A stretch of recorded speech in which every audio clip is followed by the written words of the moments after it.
시청자 여러분 안녕하십니까? 대담한 만남을 진행하고 있는 박일국입니다. 인생은 어떻게 보면 만남과 헤어짐의 연속입니다. 그래서 여행에 비유하는 경우도 있습니다. 살다 보면 참 많은 사람들을 만나게 되는데요. 만나는 사람들은 어떤 이미지로 각인되기 마련입니다. 오늘 이야기를 나눌 분을 만나면 처음에는 경제라는 단어가 떠오르게 돼 있습니다. 그리고 몇 번 만나본 분들은 동네 아저씨 같다는 이야기도 하고 있습니다. 또 그런가 하면 카리스마라는 단어가 떠오른다 이렇게 이야기하는 분도 있습니다. 대단한 만남, 오늘 만나보실 분을 소개해드립니다. 김진표 국회의원입니다. 네, 안녕하세요. 안녕하십니까? 예.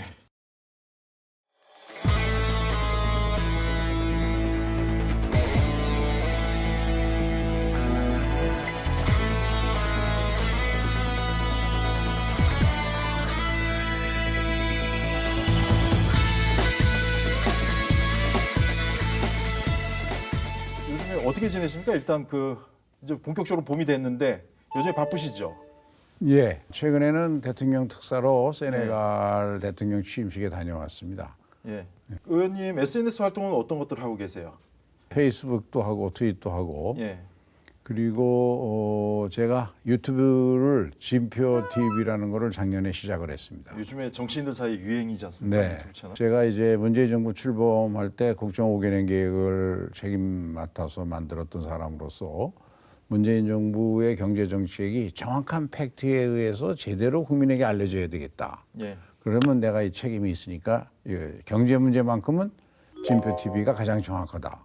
일단 그렇게 해서 시작을 합니다만 예. 하면서 제가 느낀 것이 경제관에서 피부에와 닿게 많은 사례를 통해서 재미있게 어떻게 알릴 수가 없을까 해가지고 이제 그런 책을 하나 지금 쓰고 있습니다. 아, 그러세요? 네. 예를 들면 제 목표는 서울에서 KTX 타고 대구 갈 때까지 다 읽어버리는. 경제 관련 책들은 숫자도 많고 이래서 사람들이 그렇게 선호하지 않는 경우도 많은데. 그래서 제가 이제 우리나라의 경제 정책이 국민들에게 소상하게 정확하게 알려져야만 되는데 예. 그래서 이제 할 수 있는 모든 방법을 다 해보는 겁니다. 예.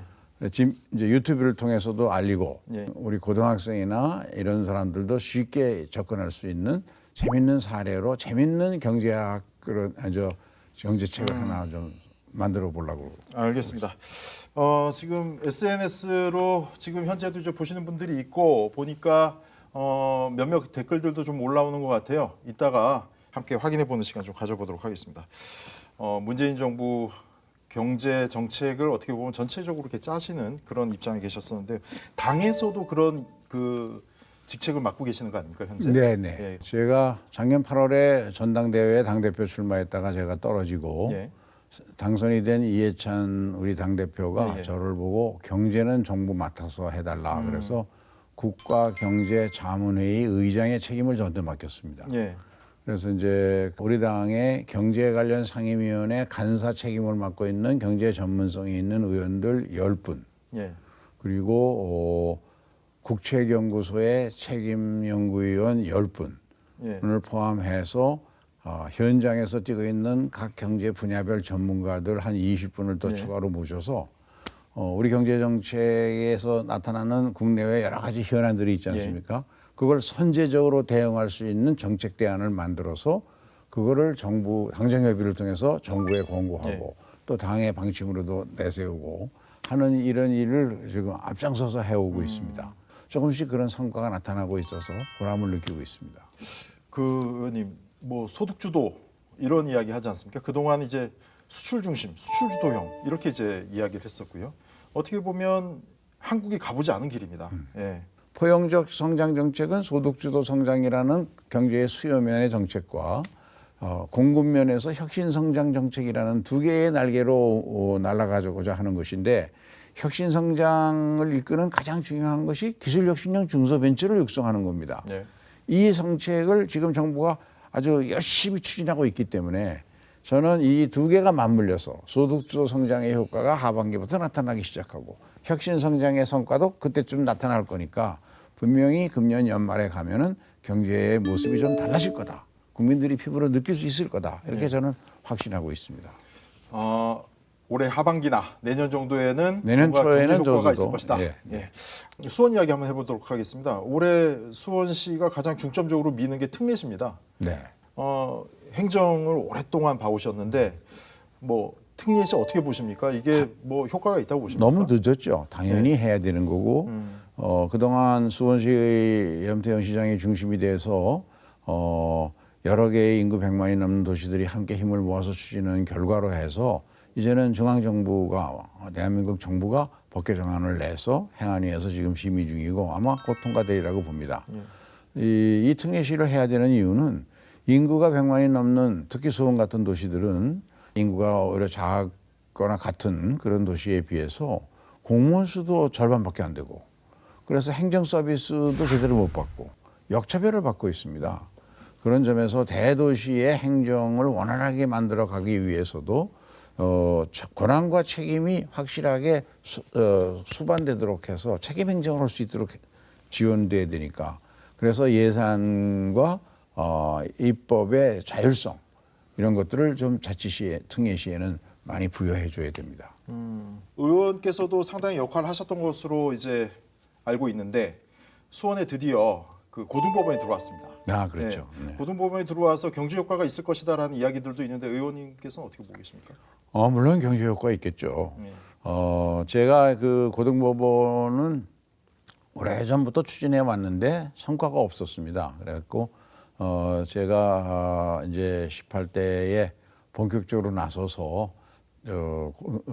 수원고등법원 유치를 위한 법원조직법 등 개정 법안에 대한 대표 발의를 했죠. 예. 그래서 법원행정처 기획재정부 등을 설득하고 해서 법안을 통과시킬 수 있었고 그게 이제 새로 출범을 해서 광교에 좋은 위치에 좋은 법원 건물이 들었으니까 보람을 느낍니다.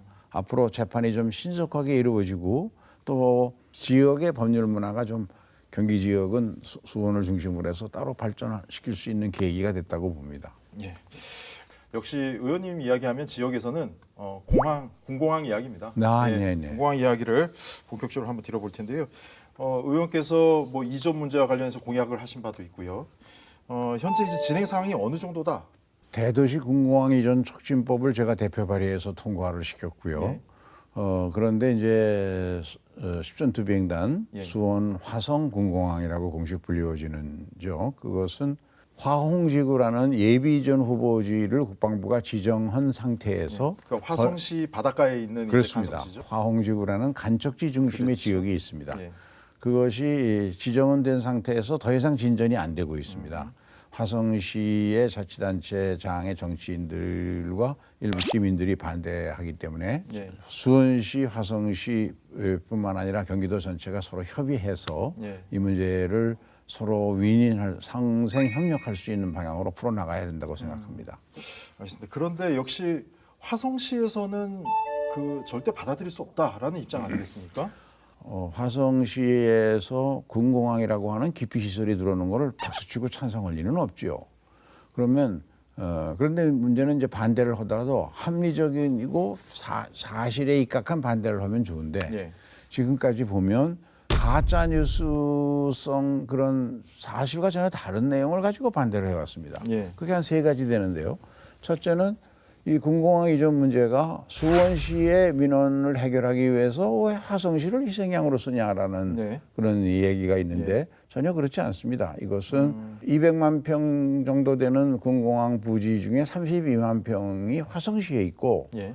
화성시에는 수많은 탄약고가 집중되어 있는데 예. 이 화성시의 탄약고가 전쟁 때 너무 밀집하게 지어가지고 전부 안전거리를 확보하지 못하고 있고 그래서 그런 위험을 안고 있는 지역을 중심으로 병점이나 동탄 같은 데 인구 40만의 도시가 건설되고 있거든요. 예. 그래서 이런 화성 시민의 안전을 위해서도 이 문제는 어떠한 형태로든 이전이 돼야 된다. 예. 두 번째는 수원 화성 주변에 한 70만 명이 살고 있기 때문에 지난 20년간 공군에서는 완전 무장을 하고 기동 훈련을 해야 그게 군공항인데 예. 완전 그러니까 군사적인 목적. 네. 예. 그런 훈련을 한 번도 못했습니다. 무장 훈련을. 그러니까 이것은 민간공항이나 다를 바가 없는 것이죠. 그래서 군공항을 일반 시민들로부터 소음이나 안전에 문제가 없는 지역으로 옮겨 가달라는 것이 오랫동안 공군과 국방부의 수건 사업이었습니다. 예. 그래서 추진된 거라는 점. 그것이 이제 하나 잘못 전달된 거고요.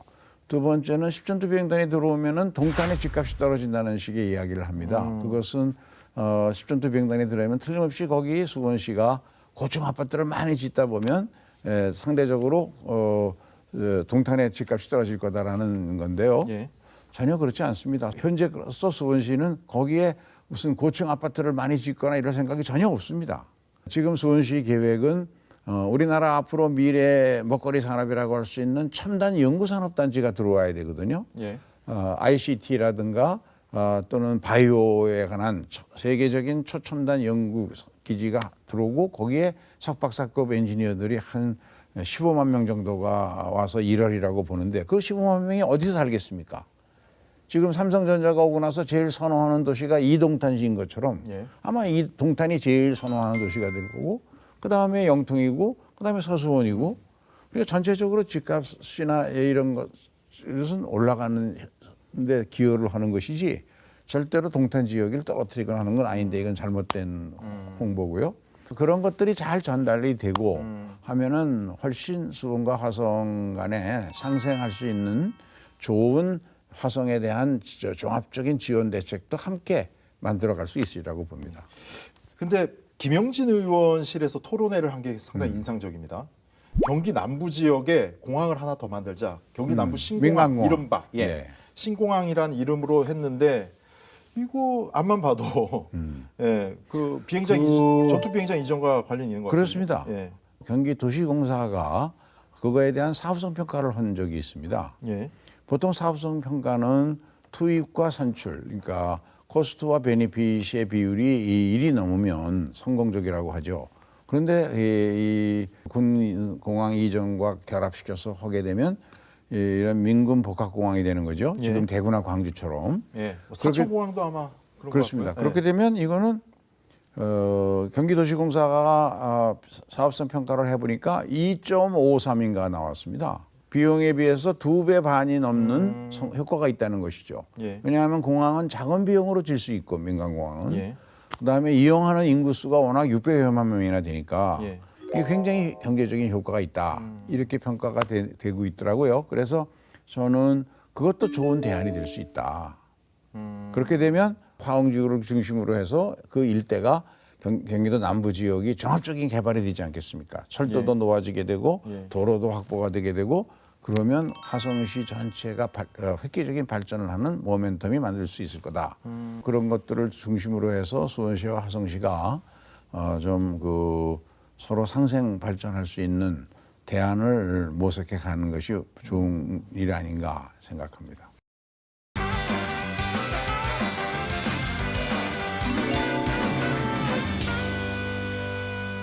자, 지금 SNS로도 대담한 만남이 지금 나가고 있는데요. SNS 반응 한번 좀 보도록 하겠습니다. 보시는 분들이 상당히 계시고 몇몇 글을 올리시는 분들도 계시네요. 아, 응원글이네요. 화이팅입니다. 화이팅. 응원합니다. 문재인 정부 경제를 살릴 적임자입니다. 너무 좋은 글만 있는 거 아닐까요, 형님? 네. 뭐 앞서서도 이제 경제를 전체적으로 이렇게 설계하신 분이다. 뭐 이렇게 이야기를 할 수 있을 텐데요. 이 지역분들 사이에서도 총리 가신다는 이야기가 있던데. 지금 이낙연 총리님이 잘하고 계셔서 네. 뭐 근데 그런 문제는 저희가 대답할 게 아니라 우리 대통령님이 대답하셔야 됩니다. 대통령께서? 네. 알겠습니다. 그 다음 한번 SNS 그 활동을 한번 함께 보도록 하겠습니다. 이게 무슨 사진이죠? 제가 저 플라스틱 용기 쓰지 말자는 텀블러 사용 그 캠페인에 함께 하고 있습니다. 그래서 저는 저 텀블러를 한 2-3개 준비해 가지고 예. 자동차의 사무실에 이렇게 놓고 이렇게 물을 마시고 이렇게 합니다. 댓글 한번 보겠습니다. 귀요미라고 의원님한테 귀요미라고 표현하시는 분이 계시네요. 그다음에 한번 쭉 다른 것도 한번 보죠. 수원 무관학교? 네, 저희 지역위원회가 수원 무지역위원회거든요. 예. 그 당초에는 저희가 이제 지역위원회에서 학교를 하나 만들어서 예. 인문학 강좌를 허들려고 해서 정조 학교 이렇게 하려고 그러다가 예. 쉽게 좀 전달하려면 수원 무관학교를 하자. 이게 첫날 개강식 헌날입니다. 예. 통일 안보에 관한 강의도 했고 SNS나 이 동영상 촬영 기법을 가지고 전문가가 와서 강의도 했고요. 그러니까 어떻게 보면 요즘 유행하는 인문학 강의. 그렇습니다. 예. 그렇게 생각하면 되겠네요. 네. 그다음 사진을 제가 대한독립만세. 월간 김진표라는 네. 잡지를 하나 이제 이달부터 만들려고 하는데요. 실제 오프라인 잡지. 예. 그래서 이제 온라인상으로도 보고 예. 오프라인으로도 볼 수 있게끔 하는데 이 여러 가지 내용도 여기에 이제 실릴 겁니다만 요즘 그 자영업자나 외식업 하시는 분들이 힘들어 하시잖아요. 예. 그래서 지역마다 골목 상권에 우리 동네 맛집 제가 시도위원님들하고 함께 동네별로 나름대로 맛있게 하는 집 그런 집들을 찾아다니면서 거기서 음식 먹고 이것을 동영상이나 이런 데로 좀 내보내려고 그러죠. 다음 건데요. 이게 지금 어디 출국장에서 찍으셨나요? 예. 저 대통령 특사로 세네갈 대통령 취임식에 떠나는 김포공항에서 우리 전현희 의원님하고 함께 찍은 사진입니다. 그럼 세네갈을 대통령 특사로 다녀오신 거죠? 예. 세네갈을 다녀오신 이유가 있어요? 아프리카 지역에 우리 대통령 정부 수립 이후 네. 대통령 취임식에 특사로는 이게 처음 간 겁니다. 요즘 아프리카 여러 나라에 많은 자원이 예. 발견되고 그중엔 희소 자원도 있고 예. 우리 경제를 위해서 꼭 필요한 자원도 있고 전 세계가 경쟁적으로 지금 아프리카 시장 개발에 참여하고 중국은 있습니다. 거의 뭐 올인하는 분위기로. 네, 그래서 우리도 더 늦을 수가 없어서 그중에 이제 중요한 나라 중에 하나인 세네갈 예. 대통령 취임식이 있어서 제가 이제 가서 거기에 참여했었던 가나 총리 또 앙골라의 특사 뭐 이런 몇 개 나라 특사들을 서로 만나고 그런 기회가 있었고요. 오는 길에는 우리 경제에 많은 투자 의사를 가지고 있는 그 펀드를 운영하는 주요 실력 있는 왕자들을 만나서 같이 오찬도 나누면서 서로 윈윈할 수 있는 협력 방안도 협의하고 왔습니다. 그 SNS 사진들을 좀 봤는데요. 역시 SNS도 SNS지만 의원님은 유튜브 요즘에 신경을 쓰시는 것 같은데 반응은 어떻다고 보세요? 반응은 참 좋으세요. 근데 이제 빠르게 좀 더 많이 확산되기를 기대했는데 그거는 쉽지 않은 것 같아요. 왜냐하면 구독자 얘기하시는 거. 경제가 좀 어렵잖아요. 그래서 참여자를 넓히는 데는 한계가 있는 것 같아서 그래서 제가 좀 더 쉽고 더 재미있게 책자화 한번 해보자 오프라인으로. 그리고 그것을 나중에 또 유튜브를 통해서 분야로 실을 수도 있으니까 그래서 요새 책을 쓰고 있습니다. 그다음에 또 최근에 좀 재밌는 걸 봤는데요. 그 의원님은 뭐 예전부터 수원 바닥에서는 공부 잘하셨던 걸로 유명하셨던 분이고 뭐 매번 뭐 1등하셨다 이런 이야기 뭐 지역에서 많이들 하시는데 여당 중진 의원이시고요. 그리고 내리 4선 의원 아십니까? 그런데 박광원 의원한테 후원금 경쟁에서 지셨습니다. 네. 그거는 이제 박광원 의원은 아주 훌륭한 정치인이죠. 또 열심히 하고 또 인기도 좋으시고. 그래서 저는 사실은 후원금 1등 하면은 또 그에 따른 부담도 있습니다. 그래서 후원금이 목표액의 한 80%쯤 차면은 이제 후원금 계좌를 좀 클로즈하자. 우리는 정치를 그래도 꽤 오래 했는데 그런 거 꼭 1등 안 해도 되지 않냐 그런 생각이죠. 그렇습니까? 그 다음에 이제 내년이면 총선이고요. 뭐 여의도는 벌써 뭐 총선 전국으로 이제 들어갔다. 벌써 옛날에 들어갔다는 이야기들 하고 계시고요. 그와 함께 이 지난 지방선거에 비하면 요즘 이제 민주당의 지지율도 그렇고 그렇게 녹록치가 않습니다. 이제 1년 남았는데 나름대로 이런 식으로 전략이 이런 식으로 가야 되지 않느냐? 나름대로 생각하시는 게 있으시면 얘기 좀 해주시죠. 적폐청산은 장자연 사건이라든가 최근에 버닝썬 사건 같은 그런 일들을 확실하고 분명하게 의혹 없이 깨끗하게 공명정대하게 정의롭게 처리하는 일과 함께 경제 활력 회복을 위해서 지금 당정청이 일사불란하게 거의 총력전을 기울이고 있거든요. 예. 그것의 성과가 나오도록 어떻게 만들어내느냐. 그래서 그런 것들을 좀 바꿔 나가는 혁신이 필요한 것이죠. 알겠습니다. 의원님 이제 남은 임기 동안 지역에서 이런 문제 같은 경우에 좀 꼼꼼하게 한번 살펴보겠다. 내지는 진행하고자 하는 뭐 법률 개정이든 제정이든 있으시면은 얘기 좀 해주시죠. 네, 우선 법안은 대도시에 있는 군공항의 이전을 촉진하는 효과도 가져오면서 현재 소음 피해에 관해서는 민간공항의 경우에는 특별 입법을 통해서 피해를 보상하고 지원하도록 되어 있는데 군공항 그런 게 없습니다. 그래서 군공항의 경우에도 특별 입법을 통해서 소송을 반드시 걸지 않아도 정부가 스스로 소음 피해를 조사해서 일정 수준이 넘으면 소송과 관계없이 보상해 주도록 예산을 세워서 그런 입법을 지금 발의해서 아마 금년 상반기 중엔 통과가 되리라고 봅니다. 그리고 제가 지금 국가경제자문회의 의장 책임을 맡고 있기 때문에 초기의 소득주도 성장에 따른 부작용으로 인한 많은 고통들을 겪게 해서 이것을 빨리 수습을 하고 문제점을 다 보완하고 그 성과가 나타나게 하고 또 기술혁신형 중소벤처를 통해서 새로운 성장 동력, 성장 엔진을 찾아내고 하는 일을 앞당기는 일, 혁신 성장을 앞당기는 거죠. 그 일을 하는데 저는 총력을 지금 기울이고 있습니다. 알겠습니다. 마지막으로 그 뭐 유권자분들한테도 뭐 얘기해 주거나 지역분들한테 뭐 얘기해 주고 싶으신 게 있으시거나 내년에 이제 어떻게 하실 거냐 이런 것도 궁금해 하시거든요. 마지막 시간 드리겠습니다. 네. 저는 정치를 하는 목적이 경제를 살려내야 한다 해서 경제를 살리는 정치 그리고 그 경제는 더불어 잘 사는 경제 이 두 가지를 캐치프레이즈를 하고 있습니다. 앞으로도 여러분들의 심부름꾼으로서 지역 경제를 활성화하고 특히 중소기업, 대기업이 모두 상생 협력하면서 소상공인 자영업자들과 함께 더불어 잘 사는 그런 경제 만들어내는데 더 열심히 노력하도록 하겠습니다.